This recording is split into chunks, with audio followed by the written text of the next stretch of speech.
Hey there, Cinemaster fans!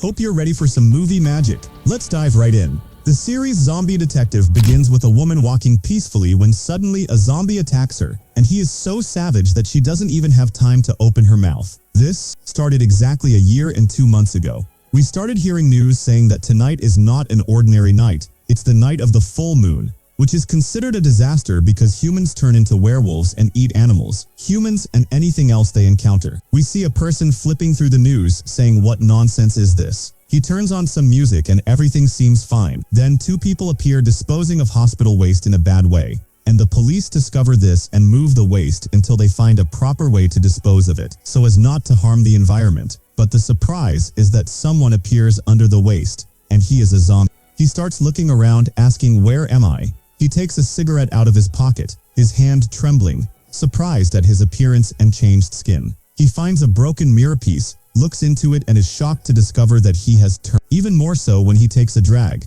His nose starts bleeding from everywhere. He begins to walk not remembering anything or what happened to him, and keeps asking himself, "Where should I go?" The next day we see the heroine, who works as a journalist, filming in front of the house of the man who appeared, while he is listening to the news. He sees her and tries to catch her, but she and her friend escape quickly. The man lets his dog out, telling it to go after the heroine, and she can't escape from the dog, so she hides until her friend comes and saves her. Then, the heroine and her friends catch the homeowner. The heroine scolds him for what he did, and goes to him, thinking he is the criminal the police are looking for, and hits him to make him confess. We return to the zombie, whose name we learn is John. We see him trying to hunt a rabbit, starving, but unfortunately he failed, so he pretends to faint, and as soon as the rabbit comes near, he attacks it. After satisfying his hunger, he wonders, become a monster, killing innocent animals. He decides, unfortunately, that it's over for him. Looking at his clothes, he finds them all bloody and fears someone will notice if they see him,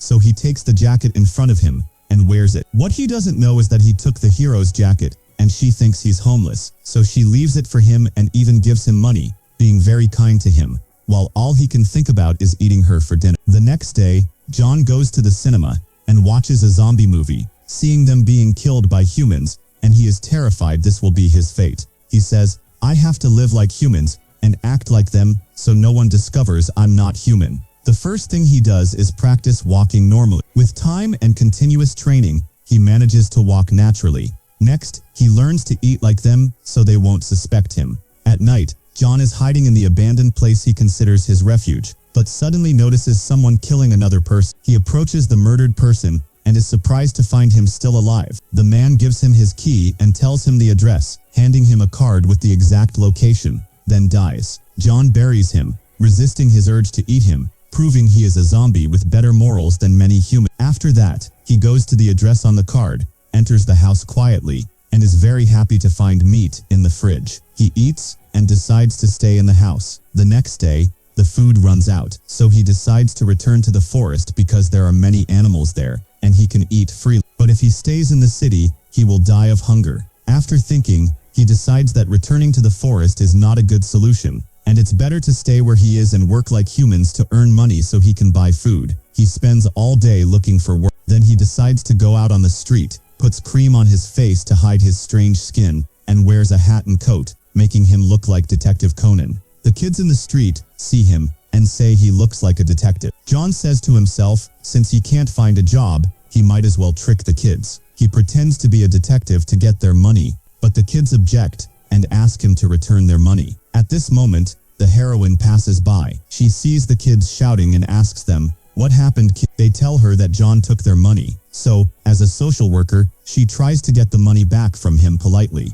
but he pushes her and walks away. She keeps chasing him, but he's faster than her. That's why she finds a helmet placed next to her on the motorcycle, so she takes it and throws it at him. He falls to the ground, and she hopes his end won't be at the hands of humans. The heroine runs to him, afraid he might be dead, and she could get in trouble. She calls an ambulance, and the paramedic tries to wake him up. He goes to buy cream to hide his face, but the shopkeeper tries to exploit him and wants to sell him the cream at a high price, even though he doesn't have any money for anything, not even for food. On his way, he sees a fat man who provokes him and he really wants to take a bite out of his neck, but he resists himself and decides to look for an animal. After searching, he finds a dog, so he takes it, and he's about to eat it or something, but at the last moment, he feels sorry for it and lets it go. He goes out to look for food on the street and sees a restaurant open. He tries to steal food, but the employee sees him and tells him to come inside the restaurant and order. He says he doesn't have money.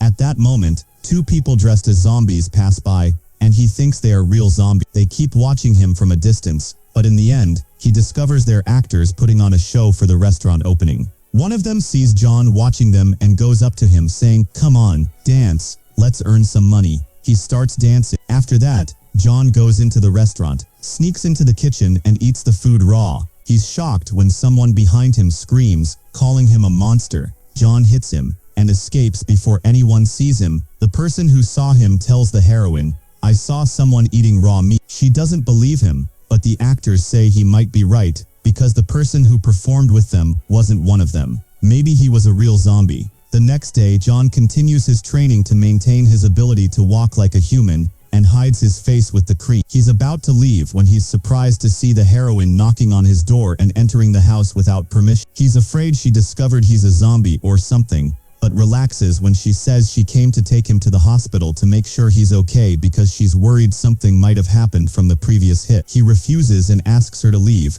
then stays in his place, thinking about what to do and how to live with humans all around him. Suddenly the door knocks again, and it's an old woman. From her words, he realizes she's the landlady and wants the rent. He tells her, "Can you give me just 2 days and I'll get it for you?" She says, "If you don't pay the rent within a week, I'll evict you from the house." She leaves, and he's upset, thinking about where he'll get the rent money. At night, our friend is walking in the street and sees the heroine drunk, and there are two guys with her who seem to have bad intentions. He chases them away and stands in front of the car to save her. He manages to take her away, and she asks him why he did that. He says, "I'm not interested in saving you." She gets closer to him and says, "You look like a really nice guy," and hugs him. The next day, the heroine wakes up with a headache and doesn't remember anything. After a while, she remembers when John asked her for a large sum of money as compensation for the injury she caused him when she hit him. Meanwhile, John is upset because of all the bills for the person whose place he took. Suddenly,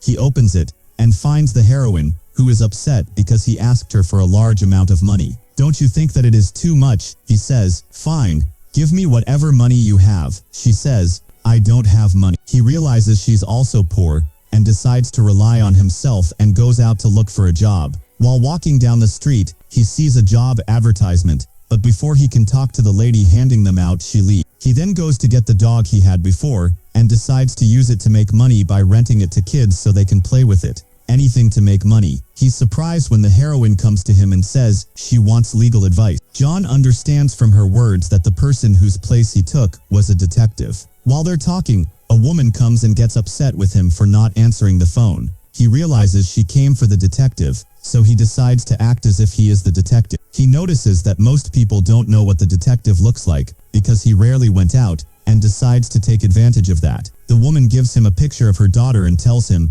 "If you find her, I'll give you a lot of money." John is shocked by the money but wanted to refuse the offer. The heroine convinces him, saying she'll help him, and in return, she'll drop the compensation claim. He looks at the bills he has to pay and decides to accept the offer. The search for the missing girl begins, and he and the heroine look for any clue to find her, but they find nothing and return home. John discovers that he's run out of cream, so he asks the heroine to get him some. She does, and is surprised by his obsession with the cream. After a long search, they reach the girl who is in a rehabilitation center, and John goes there to look for her and becomes upset with the rules in the place, especially since they all eat vegetables and he must eat meat. And at night he was hungry, so he enters the kitchen and breaks the lock on the refrigerator. But he cannot find anything except bread, so he gave it to one beside him because she is also looking for food. Suddenly he feels that someone is coming, so he hides him, and the manager enters, yells at the girl, and has the guard forcefully return her to her room. He yells at his assistant, and we learn this is a weight loss center with strict rules. John listens to the manager talking to his assistant and realizes they're actually scammers, bringing in girls who dream of being slim just to make money off them. John starts discovering more and more, seeing them doing strange things. He tries to escape, and the guards notice and chase him. After a fierce chase, he manages to escape. At the same time, we see the heroine talking to her friend. She finds out the center belongs to a cult that targets young people and sells them the dream of a healthy body, but in reality, they exploit them. The heroine decides to go save John and get him out of there, but the girl at the door refuses to let her in. So our heroine waits outside, and suddenly she sees John running out with his face covered. At that moment, John starts having flashbacks of his life before he died and realizes he was running too, and apparently someone was chasing him, trying to get rid of him. After that, the heroine comes to him and tells him, "I discovered that the issue is much bigger than we thought. It's not just about a missing girl, that's it.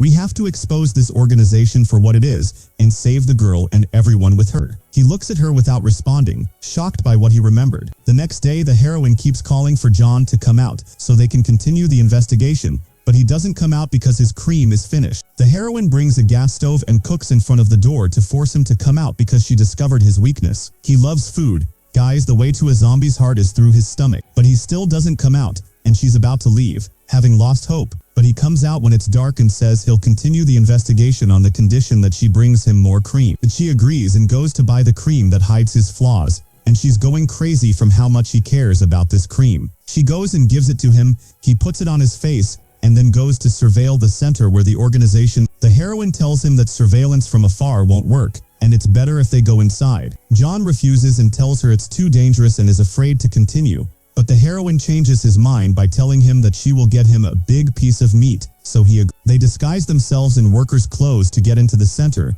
and follow the steps exactly as the heroine told him. He reaches the girl they're looking for and tries to get her out, but she refuses to go with him, and it's clear she's not normal. She keeps screaming and saying that if she tried to escape, they will throw her in the fire. John realizes she's been brainwashed, and it's impossible to get her to leave with him, so he decides to escape quickly. As he's running, the manager sees him and tries to stop him, but he couldn't at night. John hides inside the center and smells a strange odor that pulls him. When he follows it, he discovers it's the smell of corpses, and sees the head of the organization. But the head doesn't do anything to him and talks to him as if he's the investigator. He tells him he's been investigating him and knows his financial situation is tough. John asks him, "What do you want from me?" He looks at him and shows him a video of the car hitting him, telling him, "When I saw you get up after the car hit you, I knew you weren't a normal human. I'm offering you the chance to be a test subject for us, and we'll do research on you. In return, I'll give you whatever amount of money you want." Of course, he agrees, and they start doing experiments to discover his body's strengths. Our guy agrees so he can get deeper inside the organization,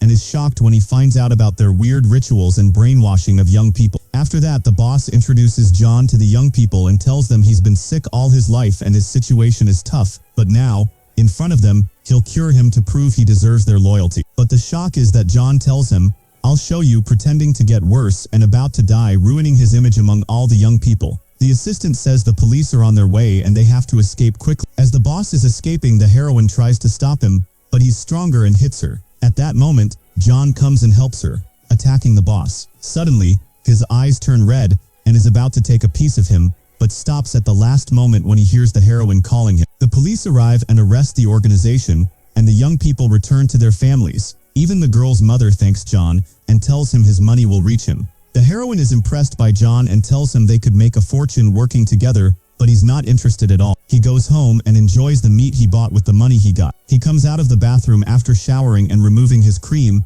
but suddenly he found the heroine in front of him. She gets terrified when she sees him, tells him to stay away from her, and runs away scared, searching the internet to understand what she saw. Her sister tells her that the description matches a zombie, but she's not convinced. But he convinces her that zombies don't feel pain and their hearts don't beat, so she remembers Johnny's strange behavior and screams and says, "How did he not eat me?" So she says, "I will just go ask him." She takes her precautions and puts on a helmet. He notices that she is afraid of him, so he laughs. The heroine enters and talks to him, and she is nervous. He says to her, "Why are you so afraid?" She says, "I am not afraid at all." She keeps drinking and suddenly faints from drinking too much. Johnny looks at her to check if she's okay, and she gets scared and tells him, "I know you're not a normal human." Then she starts to lose consciousness, imagining she'll be his victim. And that's where the series ends. If you liked the video, subscribe to the channel and activate the notification.